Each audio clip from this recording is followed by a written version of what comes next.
ஒரு சிறிய கிராமத்தில் அருண் என்ற சிறுவன் வாழ்ந்தான். அவன் மிகவும் ஆர்வமுள்ளவன்.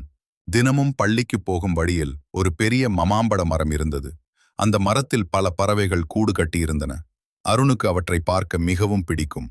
ஒரு நாள் பள்ளி முடிந்து வீடு திரும்பும்போது ஒரு சிறிய குருவி குஞ்சு கீழே விழுந்து தவித்துக் கொண்டிருந்தது. அதை பார்த்த அருண் கவலை அடைந்தான். இதை காப்பாற்ற வேண்டும் என்று நினைத்தான். அவன் மெதுவாக குஞ்சை எடுத்துக்கொண்டு மரத்தின் கீழே பாதுகாப்பாக வைத்தான். ஆனால் கூடு உயரத்தில் இருந்ததால் அவன் தனியாக எட்ட முடியவில்லை.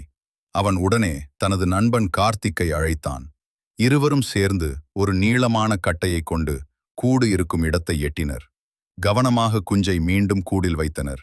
குருவி அம்மா சுற்றி பறந்து கொண்டே இருந்தது.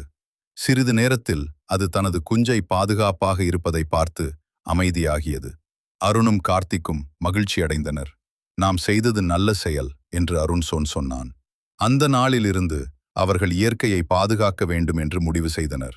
இந்த கதையின் நெறி, சிறிய உதவி கூட பெரிய உயிரை காப்பாற்றும்.